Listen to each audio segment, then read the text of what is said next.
에스더서 1장 우리 한번 교독하도록 하겠습니다. 에스더 1장입니다. 찾으셨나요? 네, 자막 보시면서 교독했으면 좋겠습니다. 제가 먼저 읽겠습니다. 이 일은 아하수에로 왕 때에 있었던 일이니 아하수에로는 인도로부터 구스까지 127지방을 다스리는 왕이라. 왕이 있은 지 제3년에 그의 모든 지방간과 신하들을 위하여 잔치를 베푸니 바사와 메대의 장소와 각 지방의 귀족과 지방간들이 다 왕 앞에 있는지라.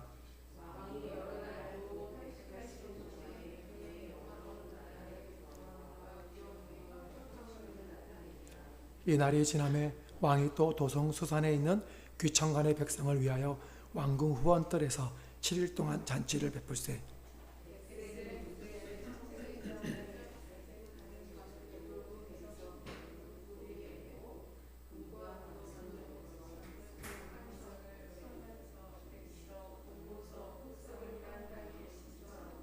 금잔으로 마시게 하니 잔의 모양이 각기 다르고 왕이 풍부하였으므로 어주가 한이 없으며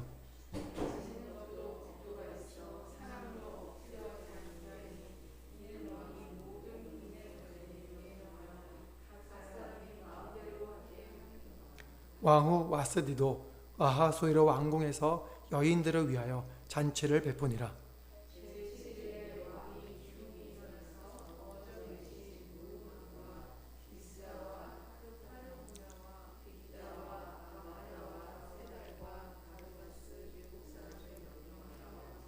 왕후 와스디를 청하여 왕후의 관을 정제하고 왕 앞으로 나아오게 하여 그의 아리따움을 뭇 백성과 주방관들에게 보이게 하라 하니 이는 왕후의 용모가 보기에 좋음이라.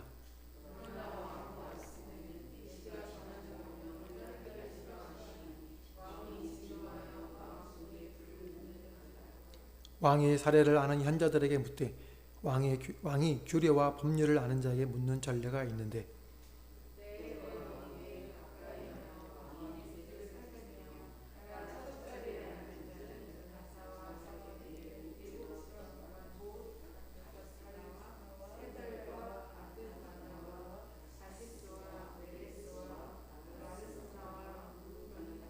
왕후 와스디가 내시가 전하는 아하수에로 왕의 명령을 따르지 아니하니 규례대로 하면 어떻게 처치할까?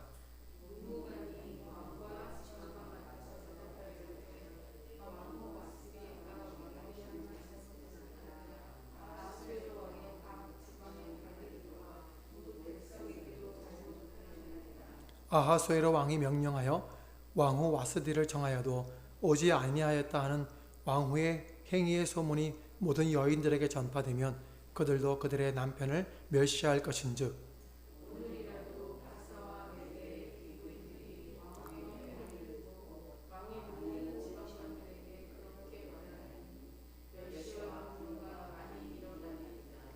왕이 만일 좋게 여기실진대 와스디가 다시는 왕 앞에 오지 못하게 하는 조서를 내리되 바사와 메대의 법률에 기록하여 변개함이 없게 하고 그 왕후의 자리를 그보다 더 나은 사람에게 주소서.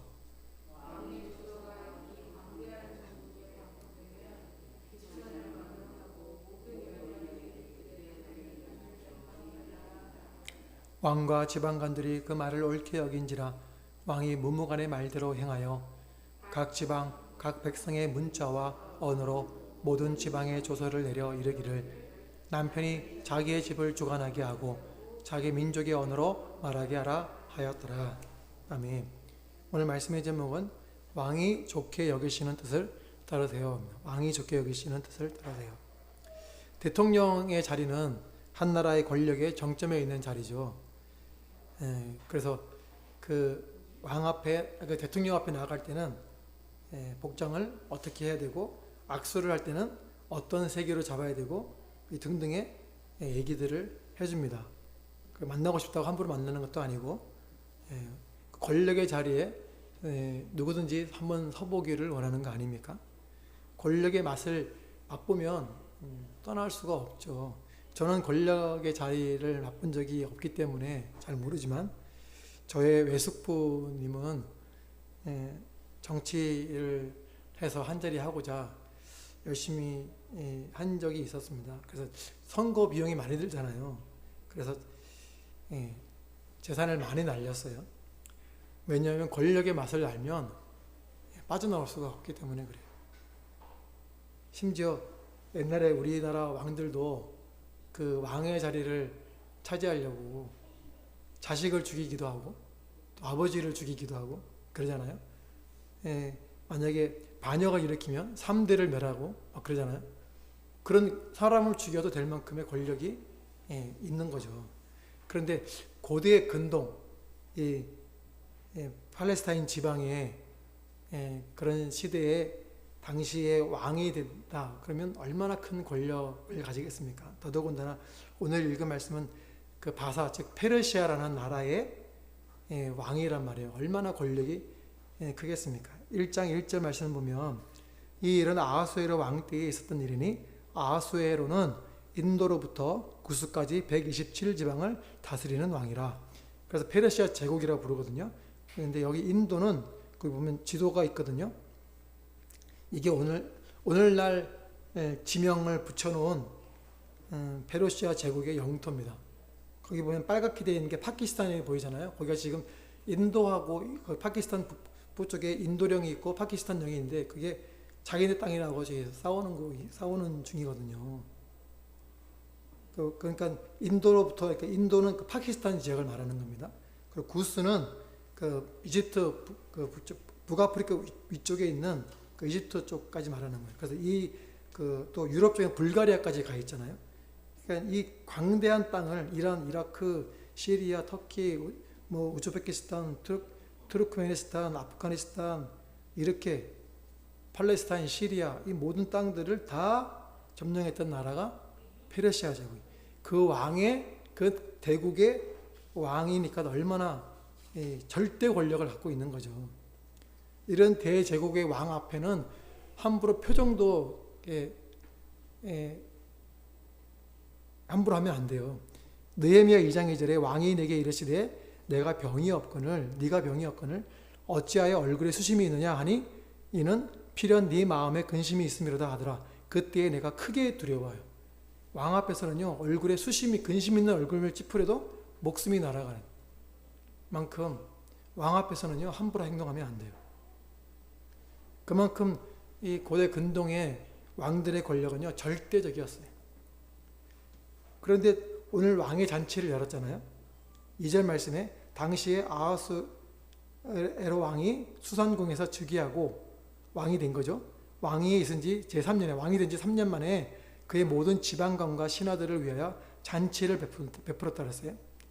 잔치를 베풀었어요. 잔치를 왜 베풀었을까? 잔치를 베푸는데 바사와 메대의 장수와 각 지방의 귀족과 지방관들이 다 왕 앞에 있는지라 다 불러 모은 거예요. 저 멀리 있는 사람들이 다 불러 모은 거예요.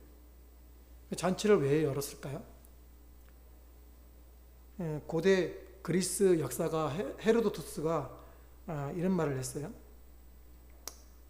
아하수에로가 그리스를 침략하려고 공략하려고 거기를 먹으려고 전쟁을 일으키는데 왕이 되고 나서 4년 동안 준비를 한 거죠. 지금 왕이 된 지 3년째잖아요. 3년째 잔치를 벌인 건 이 그리스를 침공하려고 사람들을 불러 모은 거예요. 그리고 불러 모으는데 멀리서 온 사람들은 오래 걸릴 것이고 멀리서 온 사람은 6개월 걸리는 사람도 있고 3개월 걸리는 사람도 있고 그러잖아요. 올라오는 시간이 다르니까 올 때마다 계속 잔치를 하는 거니까 180일 걸린 거예요. 180일이 걸렸는데 그때에 잔치만 한 게 아니고 낮에는 모여가지고 어떻게 하면 그리스를 먹을 수 있을까? 그 작전을 짜는 거죠. 그 고대 그리스 역사가 헤로도투스가 그렇게 했다고 기록을 남겨놓고 있어요. 왜 아하수에로 왕이 이 일을 계획을 했냐면 아버지 다리오 왕이 그리스를 아테네를 공격했다가 패했어요. 그때 그 전쟁이 바로 마라톤 전쟁인데 거기서 패하고 나니까 그리스 병사가 우리가 이겼다. 그리고 좋아가지고 막 뛰어가가지고 우리가 승리했습니다. 그리고 하다가 턱 숨이 차가지고 쓰러져 죽었어요. 그래서 생긴 게임이 경기가 마라톤이거든요. 그 아하수에르 왕이 자기 아버지 다리오 왕이 그 전쟁에서 패한 것 때문에 복수하려고 이제 그리스를 침략하려고 계획을 짤 때에 180일 동안 잔치를 배설하고 오는 사람들 꽤 오래 걸리니까 잔치를 배설하고 작전을 짜고 하는 일을 벌인 거예요. 그리고 4절 말씀에 왕이 어느 날 곧 180일 동안에 그의 영화로운 나라의 부함과 위엄의 혁혁함을 나타냈다. 그러니까 이 잔치를 베풀면서 이 영화로운 나라, 이 나라가 얼마나 위대한지 강한지 이런 것들을 보여주는 거죠. 그러니 저 그리스를 침략하자 이렇게 하면서 이제 분위기를 띄우고 또 함께 하자고 얘기를 하는 거죠. 그리고 나서 또 7일을 또 잔치를 베풀어요. 5절 말씀에 이날이 지남에 왕이 또 도성 수산에 있는 규천관에 백성을 위해 왕궁 후원들에서 7일 동안 잔치를 베풀세. 아니 180일 동안 잔치를 했으면 그만해야죠. 7일 동안 왜 잔치를 합니까? 이제 수산궁에 있는 백성들이 180일 동안 잔치를 할 때 한두 사람 갖고는 잔치가 안 되잖아요. 그러니까 수산궁에 있는 왕의 궁에 있는 사람들이 잔치를 준비를 180일 동안 하니까 얼마나 힘들었겠어요. 그러니까 아마 그 사람들 잔치를 준비했던 사람들을 위해서 이제 야, 너희도 좀 먹고 마셔라. 뭐 술 마실 때 편하게 마셔. 이렇게 얘기하는 거죠. 그리고 이제 왕비도 여자들만을 위한 잔치를 또 배설을 하는 거죠. 그렇게 잔치를 했는데 10절에 제7일에 왕이 주흥이 일어나서 어전넷이 무반과 바스다와 하라보나와 빅다와 아박다와 세달과 가르가스 7사람을 명령하여 왕후 와스디를 청하여 왕후의 관을 정제하고 왕 앞으로 나아오게 하여 그의 아리따움을 무백성과 지방관들에게 보이게 하라 하니 이는 왕후의 용모가 보기에 좋음이라. 왕이 술이 취하고 주흥이라는 거, 즉 술이 취한 거예요. 그래가지고 주사를 부리는 거예요. 야 왕비 와라 그래. 얼마나 예쁜지 한번 보자. 막 이러면서 그 술 주정 부리는 자리에 그 대제국 페르시아의 왕후를 부르는 것이 그 자리에 썩 어울리지 않는 거죠. 그리고 왕도 이렇게 현명한 행동을 한 게 아니에요. 그래도 왕이 오라 그러면 나가야 되는 거예요. 왕의 명령은 절대적이기 때문에. 근데 왕비가 안 나간 거예요. 그러니까 왕이 화가 나가지고 견디지를 못해서 자기 밑에 이제 국정을 논하는 현저들을 부르는 거죠. 그 현저들 중에 가장 나이 많은 사람이 무무간이라는 사람이 대답을 하는 겁니다. 19절에 왕이 만일 좋게 여기실진데 와스데가 다시는 왕 앞에 오지 못하게 하라 하는 조서를 내리되 바사와 메데어의 법률에 기록하여 변개함이 없게 하고 그 왕후의 자리를 그보다 나은 사람에게 주소서. 그 왕후를 피하라는 거예요. 그래서 이제 그 말을 할 때 뭐라 그러면 왕이 만일 좋게 여기실진데 이 토를 다는 거죠. 그 왕의 눈치를 살피는 거예요. 14절에 그때의 왕에게 가까이하여 왕의 기세가 잡히면 왜요? 왕의 절대 권력을 갖고 있기 때문에 왕의 기세가 살피는 거예요. 그래서 왕의 마음에 드는 대답을 찾는 거죠. 그래서 결국 왕후가 폐위가 됩니다. 그리고 왕위가 폐위가 되니까 이제 다른 왕후를 뽑아야 되겠죠. 에스더가 시작할 때 왕후가 폐위되는 것으로 시작되는 거예요. 그래서 왕후를 뽑는데 에스더서 2장 4절에 왕의 눈에 아름다운 처녀를 와스 대신 왕후로 삼으소서. 이 왕후를 뽑는데도 기준이 뭡니까? 왕의 눈에 아름다운 거예요. 왕의 마음에 흡족하게끔 따라가는 거죠. 제가 여기서 한 가지 발견한 게 있습니다. 에스더서에는요, 하나님이라는 단어가 나오지 않아요. 그래서 하나님이라는 단어도 안 나오는데 이게 성경에 있어야 돼? 라고 하는 주장들을 하는 분들이 있어요. 그래서 제가 여기서 발견한 게 뭐냐면 왕이 좋게 여기시거든 이라는 거죠. 남유다가 예루살렘에서 있을 때 그들의 진짜 왕은 누구입니까? 이스라엘 백성의 진짜 왕은 누구죠? 하나님 여호와입니다. 그런데 이들이 하나님 여호와가 좋게 여기시는 뜻을 따라서 행동을 했습니까? 안 했습니까? 안 했죠.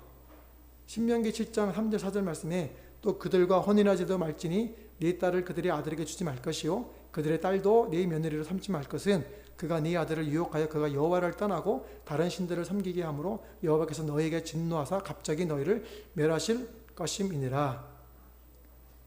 야, 이방 여인들과 결혼하지 마. 그들이 우상을 가지고 들어와서 너희들을 하나님 떠나게 만들 테니까 하지 말라고 명령을 하셨음에도 불구하고 솔로몬이 왕이 돼가지고 어떻게 합니까? 1,000명의 아내를 두잖아요. 그것 때문에 솔로몬이 우상을 섬기게 되고 하나님을 떠나게 됐어요. 그래서 나라가 둘로 나뉘어지고 그 전통이 어떻게 됩니까? 쭉 이어지다가 결국에는 하나님이 참다 못 참아서 그 나라들을 멸망시키잖아요. 북이스라엘은 아수르에게 멸망시키시고 남유다는 바벨론에게 멸망시키시고. 그러니까 유다 백성들은요, 무엇을 하지 않은 거예요? 참된 왕이신 하나님 여호와께서 좋게 여기시는 것이 무엇인지를 찾지 않았던 거죠. 신명기 6장 4절부터 보시면 이스라엘아 들으라 우리 하나님 여호와는 오직 유일한 여호와시니 너는 마음을 다하고 뜻을 다하고 힘을 다하여 네 하나님 여호와를 사랑하라. 오늘 내가 네게 명하는 이 말씀을 너는 마음에 새기고 내 자녀에게 부지런히 가르치며 집에 앉았을 때에든지 길을 갈 때에든지 누워 있을 때에든지 일어날 때에든지 이 말씀을 강론할 것이며 말씀을 가르치라고, 말씀을 나누라고, 그리고 힘을 다하여 내 하나님 여호와를 사랑하라고, 마음에 새기라고. 근데 이것을 하나님이 좋아하시는 이 뜻을 따랐습니까? 안 따랐습니까? 안 따랐어요. 그래서 어떻게 됐습니까? 나라가 망하고 포로가 된 거예요. 하나님이 계속 선지자들 보내셔가지고 너희들 그렇게 하면 안 된다 계속 말씀하셨음에도 불구하고 듣지를 않았어요. 그러니 하나님의 말씀을 안 들으면 그게 바로 멸망의 자리로 가는 거예요. 지금 평등법이라고 하는 이름을 내걸고 포괄적 차별금지법이라는 그런 동성애를 찬성하는, 동성애를 보호해 주려고 하는 움직임을 보이고 있어요. 그런데 이것은 평등을 추구하는 것이긴 하지만 말은 그런데, 그래서 차별을 금한다고 하는데 사실은 그렇지 않고 오히려 국민의 대다수 사람들을 범죄자로 만드는 법이에요. 나는 동성애 싫어합니다. 이런 말을 하면 벌금을 물리고 감옥 구치소로 끌고 가겠다는 거예요. 국민의 대다수가 동성애를 좋아하는 사람이 얼마나 되겠습니까? 있을 수는 있겠죠. 근데 대부분이 그렇습니까? 아니잖아요. 그럼 국민의 대다수가 싫다고 할 때, 싫다고 하면 뭐 하는 거예요? 당신 법 어겼어. 잡아가야 되겠네? 벌금 때려야 되겠네? 이렇게 되는 거잖아요. 싫다고 말할 수 있는 자유를 박탈하는 거예요. 평등이 아니죠. 그러니까 지금 우리는요, 왕이신 우리 하나님께서 싫어하시는 이것을 우리도 싫어한다고 말할 수 있어야 되는데 그 자유를 뺏어간다고 하는 이 동성애법을 우리가 찬성할 수 없는 거죠. 동성애자가 와가지고 우리 동성결혼을 하려고 하는데 주례를 서주세요 그러면 저는 신앙인으로서 못 씁니다. 이런 말 하면 당신 차별주의자야? 안 되겠네? 신고하면 잡혀가는 거예요.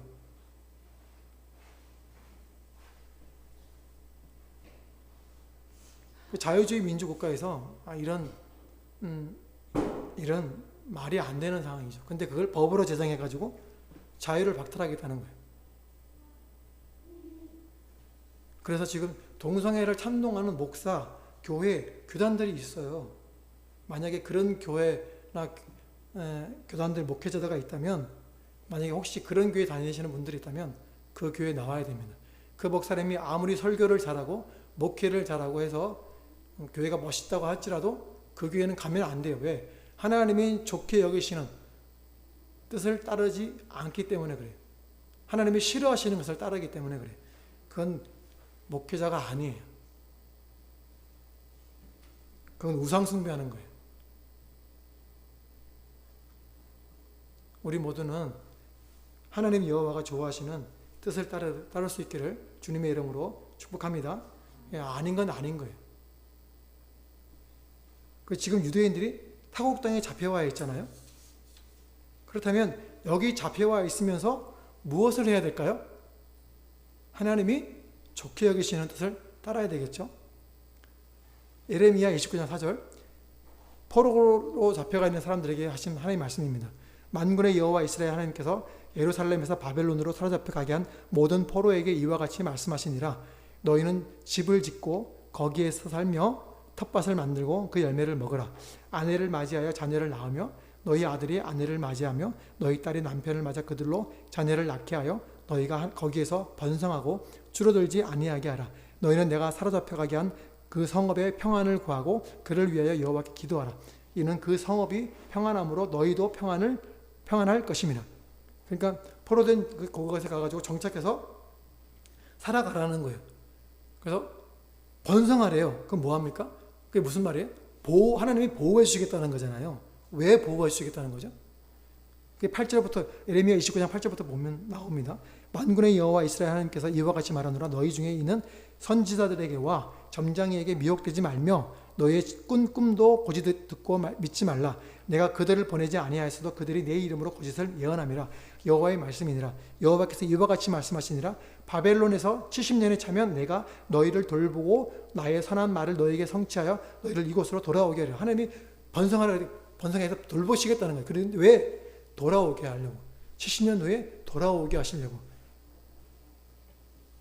하나님이 유다 백성들에게 지금 이곳에서 뭘 하라고 하시는 거예요? 정착해서 번성하래요. 그러면 거기서 뭘 해야 되는 거죠? 열심히 그곳에서 살아야 되는 거예요. 그런데 이유가 뭐라고요? 하나님이 70년 만에 돌아올 것이라고 했던 그 말씀을 이루게 하시려고 하시는, 준비하시는 기간이라는 거예요. 그럼 무슨 준비를 하나님이 하십니까? 자기들이 준비한다고 해서 자기들의 힘으로 돌아갈 수 있습니까? 안 되잖아요. 그래서 하나님이 준비를 하세요. 누굴 준비시키십니까? 고레스. 고레스가 바벨론을 무찌르고 이제 페르시아 바사국을 만들면 그 왕을 대제국을 만든단 말이에요. 그 페르시아 제국을 만든 다음에 뭐 하는 거예요? 야, 너희 돌아가. 유대인들 돌아가. 이 땅에 지금 포로로 잡혀 있는 사람들은 다 돌아가. 라고 조서를 내리는 거예요. 하나님이 그걸 준비하시는 거예요. 근데 그 준비하실 때 백성들에게도 준비하라고 말씀하시는 거예요. 무슨 준비를 해야 되냐? 예레미야 29장 11절부터 보시면 여호와의 말씀이니라. 너희를 향한 나의 생각을 내가 아나니 평안이요 재앙이 아니니라. 너에게 미래와 희망을 주는 것이라. 포로로 잡혀와 있는데 그게 재앙이 아니래요. 그게 평안이래요. 그게 너에게 미래가 있는 희망이라는 거예요. 어떻게 그게 희망이 될 수 있죠? 그 다음 절 보시면 너희가 내게 부르짖으며 내게 와서 기도하면 내가 너희들의 기도를 들을 것이요 너희가 온 마음으로 나를 구하면 나를 찾을 것이요 나를 만나리라. 이것은 여호와의 말씀이니라. 나는 너희들을 만날 것이며 너희를 포로된 중에서 다시 돌아오게 하되 내가 쫓아보내었던 나라들과 모든 곳에서 모아 사로잡혀 떠났던 그곳으로 돌아오게 하리라. 이것은 여호와의 말씀이니라. 백성들에게 준비하라는 거예요. 하나님은 고레스를 준비시키시는데 백성들을 뭘 준비해야 돼요?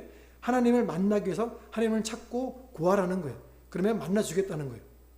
그리고 사로잡혔던 그곳에서 돌아오게 하겠다고 말씀하시는 거예요. 그러니 이스라엘 백성들이, 유대인들이 팔레스타인 가나안 땅에 있을 때는 하나님을 찾지 않아가지고 망해가지고 우상을 숭배하면서 이게 포로로 잡혀왔잖아요. 그래 하나님이 다시 기회를 주시는 거예요. 포로로 잡혀온 것이 재앙이 아닌 이유가 하나님을 만날 수 있는 기회를 주시다라는 거예요. 그러니 미래에 대한 희망이 되는 거 아니겠습니까? 그렇게 준비를 하면 다시 돌아오게 하겠다는 거예요. 타국에 잡혀 있는 게 평안이 되는 거죠. 타국에 잡혀 있는 게 재앙이 아닌 거예요. 왜요? 하나님을 만날 수 있도록 하나님이 환경을 만들어 놓았기 때문에 그래요. 그러니 고통의 시간이 혹시 올 때에 우리는 생각해야 됩니다. 지금이 하나님 만날 만한 때이구나. 하나님을 만나기 위해 하나님을 찾고 구하시는 우리 모두가 될 수 있기를 주님의 이름으로 축복합니다. 그러면 70년에 귀환하는 거예요. 돌아오는 거예요. 그러니까 말씀 붙들고 돌아가게 해달라고 기도해야 되는 거죠. 그래서 이 기도가 응답되어서 돌아오는 거 아닙니까? 그러니 기도가 응답된다는 건 하나님을 만난 겁니까? 하나님 안 만난 겁니까? 하나님 만난 거죠. 하나님이 자신을 말씀의 성취를 보여주신 거잖아요. 하나님이 살아계시는구나. 하나님 만나는 거죠. 기도 응답은 하나님을 만난 자리인 거죠. 믿으시기 바랍니다. 아멘. 하나님이 역사를 움직였잖아요. 고레스로 움직였잖아요. 와, 이거 될 수가 없는 일인데 어떻게 이런 일이 벌어지지? 하나님이 역사하신 거잖아요. 하나님 만난 자리인 거죠. 그러므로 포로로 살면서도 어려운 가운데 있다 할지라도 하나님 만난 사람들은 무슨 일을 합니까? 돌아갈 준비를 하는 거예요. 하나님 만나기 위해서 하나님을 찾는 거예요. 말씀 붙들고 기도하는 거예요. 그래서 우리가 왜 이런 고난을 받는지 그 이유를 발견하기 위해서 말씀들을 연구하는 거죠. 그래서 쓴 것이 11개 상하예요. 그래서 그 말씀을 읽으면서 그들이 하나님을 찾는 거죠. 그리고 말씀대로 귀환을 하게 됩니다. 귀환하게 될 때에 결단해야 되는 거예요. 왜 결단해야 되냐? 거기서 70년 동안 살아갔는데, 정착에 살아왔는데, 자기 집이 있는데 그걸 다 내려놓고 척박한 땅, 예루살렘으로 다 무너진 성이 있는 곳으로 돌아가야 되는 거잖아요. 그럼 그 결단할 때 그게 쉬운가요? 쉽지가 않죠. 근데 어떻게 결단하게 됩니까? 하나님을 만났으니까. 와, 하나님이 고레스를 움직였어. 와, 하나님 살아계시네. 70년 동안 기도하고 하나님 만나고 찾고 구하는 그 훈련을 한 사람들이, 말씀 보면서 깨달은 사람들이 역사의 현장에 딱 만나니까 제가 돌아가겠습니다, 하나님 하고 결단하게 되는 거예요. 하나님을 찾는 자들이, 하나님 만난 자들이 돌아가는 거죠. 그래서 하나님이 하나님의 집을 세워라 가시는 그 하나님의 말씀을 자기 비전으로 삼는 자들이 돌아가는 거예요. 그런데 안 돌아간 자들도 있죠. 그러니까 오늘 안 돌아간 자들의 삶이 어떤지를 에스더서를 통해서 간접적으로 보게 되는 거죠. 그 돌아간 사람들이 하나님의 집을 지을 때 방해하는 세력이 있었습니까? 없었습니까? 있었죠. 에스라 4장 5절 보시면 바사왕 고레스의 시대부터 바사왕 다리오가 즉위할 때까지 관리들에게 뇌물을 주어 그 계획을 막았으며, 아까 다리오가 그 마라도 전쟁에서 패했다고 말씀드렸죠. 그 4장 6절에 또 아하수에로가 즉위할 때에 그들이 글을 올려 유다와 예루살렘 주민을 고발하니라. 아하수에로, 오늘 본문 말씀 나오는 아하수에로가 즉위할 때 그들이 또 상세를 올려가지고 이 하나님의 집을 짓는 것들을 방해하고 막았단 말이죠. 고발한 거죠. 그런데 2차 귀환할 때는 에스라를 중심으로 귀환하잖아요. 에스라 7장 1절, 이 일 후에 바사왕 아닥사스다가 왕이 있을 때, 그러니까 에스라가 돌아올 때는 누가 왕이에요? 아닥사스다. 그러니까 아하스의 다음의 왕이 아닥사스다예요. 그러니까 에스더서의 그 활동하는 그 기간이, 시대가 언제 시대예요? 고레스를 지나서 아하수레가 왕이, 즉 아닥사스다 전에 일어날 때의 왕이죠. 그러니까 에스라 7장 1절에 아닥사스다가 나오니까 에스라 6장까지의 에스라 6장 정도의 부분에서는 아하수에로가 왕위에 있을 때의 내용이죠. 그 시대 때에 에스더가 활동하고 있었던 시대이고, 그때가 바로 에스더가 왕비가 되는 때라는 거죠. 그런데 왕후 와스디가 폐위가 되고, 이제 우리가 이제 2장 3장 넘어가면서 이제 왕후가 에스더가 되는 것을 보게 될 텐데, 만약 에스더가 왕후가 되면 그 왕후랑 같은 족속인 유대인들에게는 아주 큰 보호막이 형성이 됩니까? 안 됩니까? 되는 거죠. 하나님이 그들에게 번성하라고 보호해 주겠다고 하신 그 말씀이 이루어지고 있는 것들을 우리 보게 되는 거예요. 근데 왕후 와스디가 폐위될 때에 왕이 만일 좋게 여기시거든.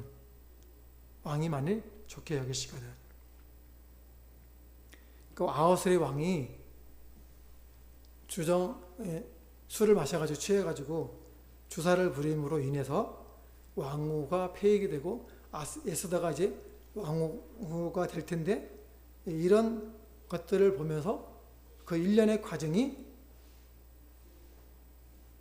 그 아하수에로 왕의 눈에 좋게 여기려고 이런 일들이 벌어지고 있는 것처럼 보이지만, 실제로 나중에 에스더가 왕후가 되었을 때에 그 하만이라는 사람이 이스라엘 민족들을 다 죽여버리려고 계획을 세웠을 때에 에스더가 그걸 막아내잖아요.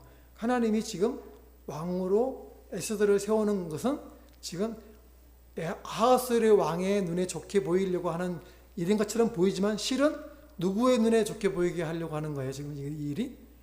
하나님의 눈에 좋게 보이게 하려고 이 일들이 벌어지고 있는 거예요. 에스더가 왕후가 되어가지고 유대 백성들의 생명을 보존해야 되니까. 하나님의 계획 속에 있었다라는 거죠. 하나님의 섭리 안에 있다라는 거예요. 하나님의 다스림 안에 있다라는 거예요. 혹 우리가 삶을 살아가면서 어려움이 닥친다고 할지라도 우리가 끝까지 하나님의 뜻을 따라간다면 하나님은 우리를 보호하시고 하나님께서 좋게 여기시는 그 뜻 가운데 우리가 행한다면 우리를 하나님이 보호하실 줄로 믿습니다. 아멘. 그러므로 우리가 어려운 자리에 있다 할지라도 끝까지 하나님의 뜻을 따라가실 수 있기를 주님의 이름으로 부탁합니다. 재앙이 아니고 평안입니다. 미래와 희망을 주는 것이기 때문에 그렇습니다. 그러므로 지금 우리가 하나님 여호와가 좋게 여기시는 뜻이 무엇인지 찾아야 됩니다. 그리고 그 뜻이 무엇인지 찾았다면 그 뜻대로 행해야 됩니다. 그러면 살게 되는 거죠. 지금 코로나 19로 인해 이제 19가 변이 바이러스 때문에 확진자가 1000명이 넘어가고 하면서 이제 4단계로 격상이 됐어요.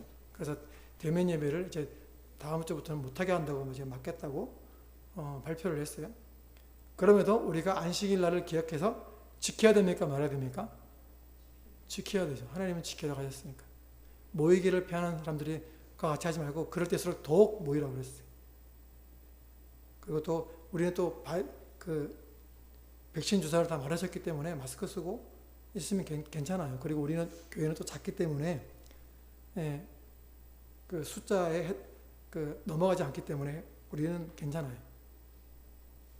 그러니까 걱정하지 마시고 마스크 쓰면 괜찮습니다. 또 우리 교회는 또 방역을 또 철저히 하기 때문에 걱정하지 마시고 안식에 지키는 것을 꼭 기억하시고 지킬 수 있기를 주님의 이름으로 축복합니다. 왜요? 그게 하나님이 기뻐하시는, 하나님이 좋게 여기시는 뜻이기 때문에 그렇습니다. 그렇게 행하면 우리가 공권력에 의해서 어떤 해를 당하는 것처럼 보이지만 그러나 그것은 눈에 보이는 것일 뿐이고 그렇게 행하는 하나님의 뜻을 따라가는 사람들에게 하나님은 어떻게 하십니까? 강복하시는 거예요. 우리에게 살 길을 주시는 거예요. 그런 사람들에게 하나님 만나게 하시는 거예요. 여러분에게 여호와가 좋게 여기시는 그 뜻이 무엇인지 찾고 행동할 수 있기를 주님의 이름으로 축복합니다. 하나님이 기뻐하시고 온전하시고 선하신 뜻이 무엇인지 분별하라고 하셨잖아요. 그렇게 하나님의 뜻을 따라갈 수 있기를 주님의 이름으로 축복합니다. 하나님이 응답하실 것입니다. 하나님이 만나주실 것입니다. 하나님이 회복시키실 것입니다. 아멘.